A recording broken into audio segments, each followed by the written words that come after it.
Imagine não ter que pagar aluguel ou hipoteca, esquecer as contas, cozinhar ou limpar e acordar em um país diferente a cada semana. Imagine viver cercado pelo mar, com tudo incluído, shows todas as noites e a constante sensação de estar de férias. Para muitos, morar em tempo integral em um navio de cruzeiro parece a aposentadoria perfeita, ou até mesmo a vida ideal. No entanto, pouquíssimas pessoas fazem isso. Não porque é impossível, mas porque a realidade é muito mais complexa do que parece por fora. Hoje, vamos falar abertamente sobre os verdadeiros custos de viver em um navio de cruzeiro, sobre as pessoas que conseguiram, os sacrifícios que esse estilo de vida exige e por que, para a maioria, esse sonho flutuante acaba naufragando na realidade. Dá para morar em um cruzeiro? Sim, é totalmente possível viver em um navio de cruzeiro, e essa ideia não é novidade. Há décadas, algumas pessoas optam por fazer de um navio sua residência principal. Não existe nenhuma lei que proíba isso, e enquanto você pagar sua passagem, ninguém vai te impedir de embarcar. O problema é que uma coisa é você querer fazer isso, e outra, bem diferente, é o sistema estar preparado para tal. Não é bem assim, tipo casa da mãe Joana. Cruzeiros são feitos para estadias curtas, férias de 1 ou 2 semanas, não para serem uma moradia permanente. Pense bem, eles são para um rolê no mar, não para ser seu lar no mar.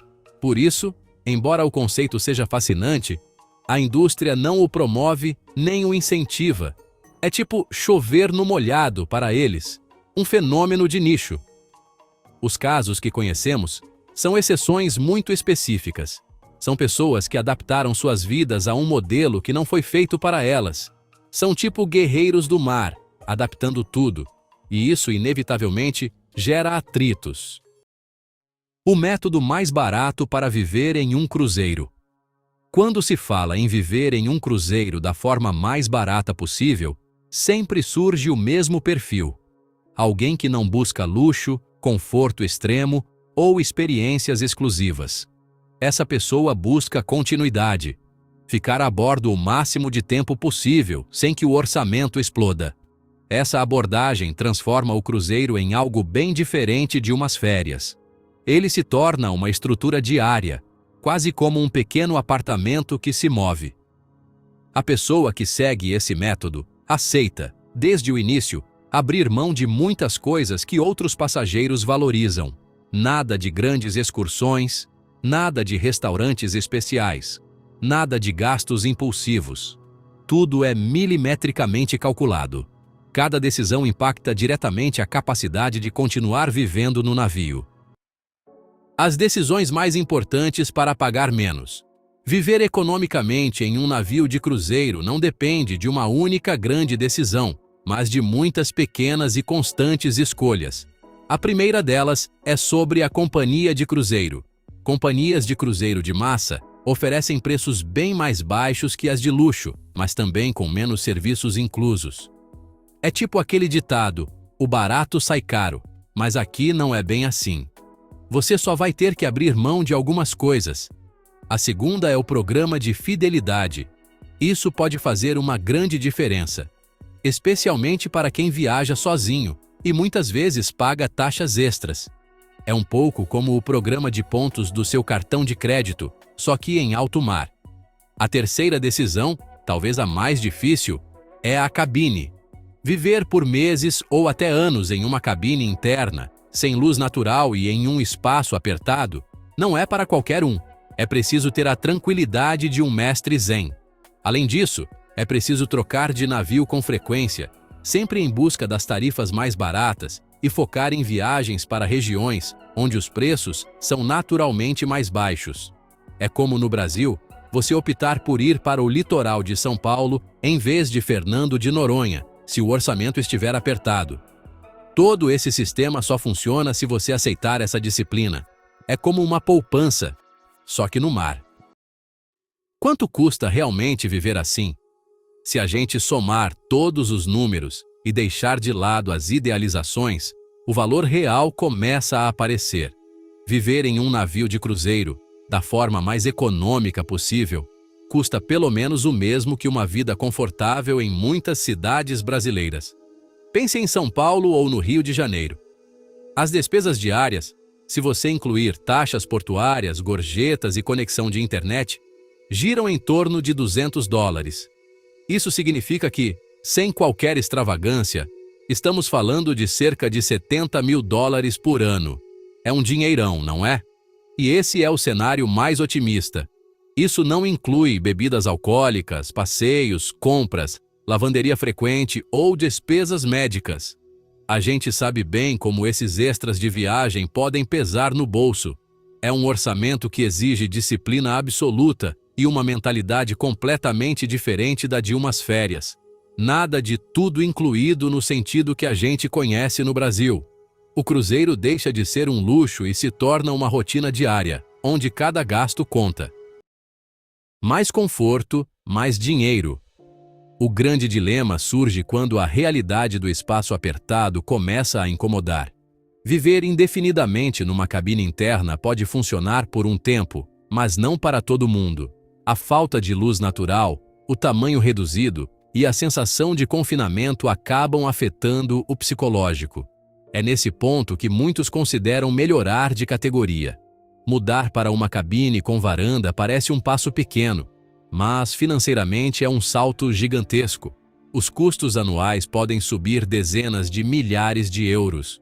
Não estamos falando de luxo extremo aqui, mas de bem-estar e qualidade de vida. O problema é que o sistema não oferece um meio termo. Ou você aceita a simplicidade, ou paga bem mais. Outros casos reais e o que eles realmente pagam. Ao observar outras pessoas que viveram em navios de cruzeiro por longos períodos, o padrão se repete. Aqueles que optam por companhias de cruzeiro de luxo ou experiências mais completas aceitam orçamentos significativamente mais altos. Nesses casos, o custo anual pode variar entre $150 mil e $180 mil. É um dinheirão, como a gente diz por aqui.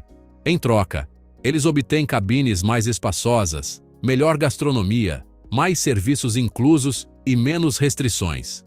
Dá para dizer que vivem como um rei, ou melhor, como um rei do mar. No entanto, esse nível de gasto se aproxima de uma vida muito abastada em terra. Com essa grana, dá para ter um apartamento de luxo na Vieira Solto ou em Balneário Camboriú, por exemplo. Mesmo os casos históricos que pareciam baratos, uma vez ajustados pela inflação, mostram que viver em um navio nunca foi, de fato, uma opção realmente econômica.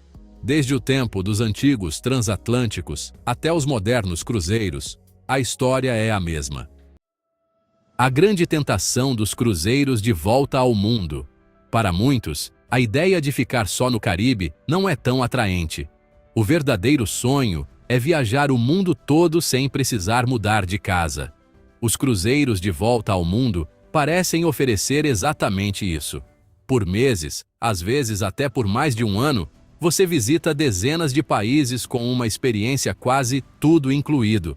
Bebidas, gorjetas, Wi-Fi, serviço de lavanderia e alguns passeios geralmente estão inclusos no pacote.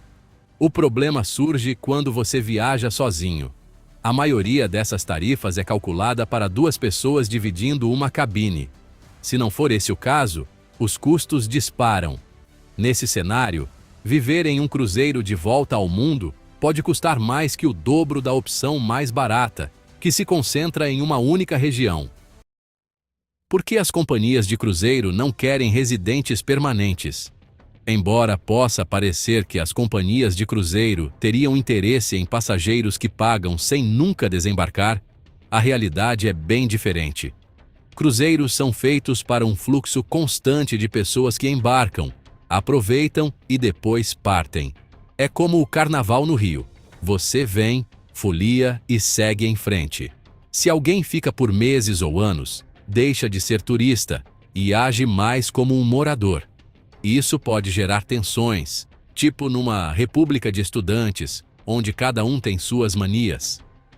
Surgem outras expectativas, demandas que não se encaixam no modelo de serviço e, principalmente, uma relação mais complexa com a tripulação.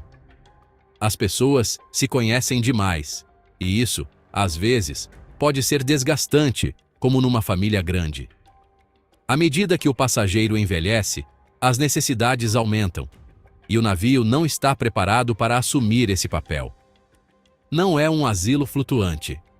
Por isso, muitas companhias de cruzeiro, mesmo que não digam abertamente, tentam evitar essas situações para que o sonho do marinheiro eterno não se transforme em pesadelo para todos.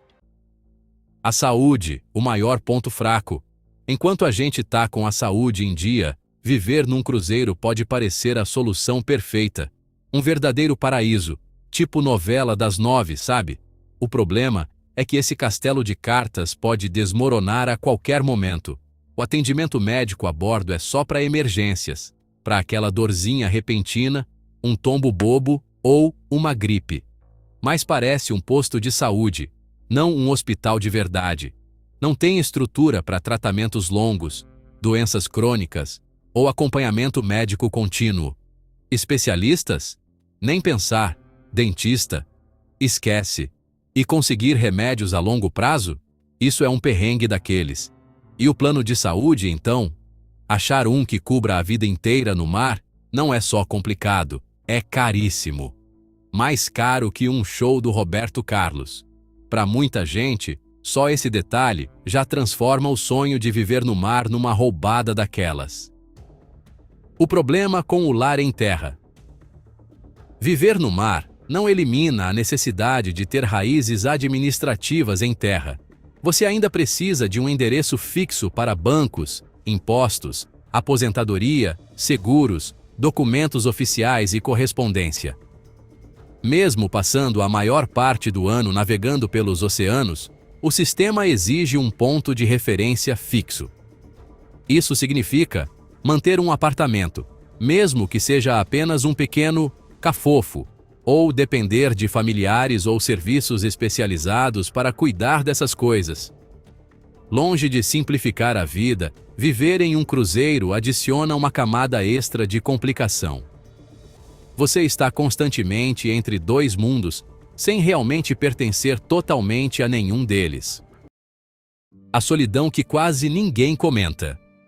Um dos aspectos mais invisíveis desse estilo de vida é a solidão.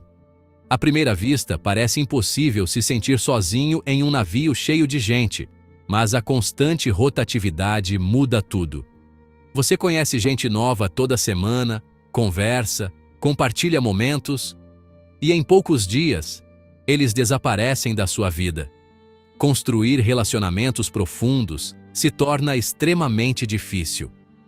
Não há continuidade, nenhuma história compartilhada por muito tempo, e a distância da família se torna permanente. Para alguns, isso pode ser libertador, mas para outros, pode ser emocionalmente muito desgastante. Quando o sonho se torna rotina, depois de meses, e principalmente depois de anos, a experiência começa a mudar. No começo, tudo é novidade. Os portos, os restaurantes, os shows, até os corredores do navio. Mas aos poucos, a novidade vai perdendo o encanto. Viajantes de longa data em cruzeiros muitas vezes já nem desembarcam em vários destinos, porque já os visitaram várias vezes. Ou porque os custos das excursões já não fazem mais sentido. Os shows se repetem, os cardápios mudam sem grandes inovações, e a sensação de estar sempre viajando se transforma em rotina. O navio se torna um ambiente fechado, onde os dias se assemelham muito. Para alguns, é uma forma de estabilidade. Para outros, uma forma sutil de tédio. Interrupções inesperadas. Viver num navio de cruzeiro significa aceitar que sua casa pode, temporariamente, desaparecer. Navios precisam de manutenção, entram em doca seca ou mudam de rota, ou podem ser retirados de serviço de vez. Além disso, há eventos imprevistos que ninguém pode prever. Crises globais, novas regulamentações ou emergências de saúde podem forçar todos os passageiros a desembarcar sem aviso. Para quem está só de férias, isso é um aborrecimento, um azar, paciência. como diríamos aqui no Brasil. Para quem vive a bordo, significa ficar sem teto de um dia para o outro. Essa falta de controle é um dos maiores riscos de fazer de um navio sua residência principal. A complexidade logística constante. Outro aspecto, menos visível, é o desgaste mental de manter esse estilo de vida. Viver em um navio de cruzeiro não significa parar de se organizar. Muito pelo contrário. É preciso reservar novos cruzeiros o tempo todo, comparar preços, coordenar datas, garantir a continuidade e, se possível, conseguir a mesma cabine. Cada decisão afeta o orçamento e a estabilidade. Para algumas pessoas, esse planejamento constante é estimulante, quase um jogo de estratégia, uma espécie de xadrez no mar. Para outras, vira uma fonte permanente de estresse. Poderíamos dizer que é um samba do crioulo doido em alto mar. O sonho flutuante exige atenção constante. É preciso estar sempre ligado, como um capitão que guia seu navio por águas turbulentas. Navios residenciais. A verdadeira alternativa. Diante de todas essas limitações, foram criados navios pensados especificamente para moradia. Eles não funcionam como cruzeiros tradicionais, mas sim como comunidades flutuantes com apartamentos próprios. Oferecem mais estabilidade, atendimento médico mais completo e uma vida social mais constante. No entanto, o preço é um obstáculo enorme. Comprar uma unidade custa centenas de milhares, se não milhões, e as taxas anuais são altíssimas. É uma solução real, mas acessível apenas para uma minoria com um poder aquisitivo muito elevado. Viver em tempo integral em um navio de cruzeiro é possível, mas não é uma solução mágica, nem é para todos. Isso se encaixa em um perfil muito específico: pessoas saudáveis, flexíveis, com os meios financeiros necessários, que estão dispostas a abrir mão de estabilidade, muito espaço e raízes fixas em terra. Poderíamos dizer que é para nômades digitais que redefinem o conceito de porto de casa. Para alguns pode ser uma fase fascinante da vida, uma maneira totalmente diferente de viver o conceito de lar. Talvez como umas férias eternas, que você só conhece dos folhetos de viagem. Para a maioria, no entanto, continua sendo um sonho que funciona melhor como ideia do que como realidade permanente. É como a ideia de uma casa na árvore para adultos. Parece ótimo, mas no dia a dia é bastante impraticável. Agora que você conhece os lados bons e os não tão confortáveis dessa vida, a pergunta inevitável é: você faria isso, mesmo que fosse apenas por alguns anos?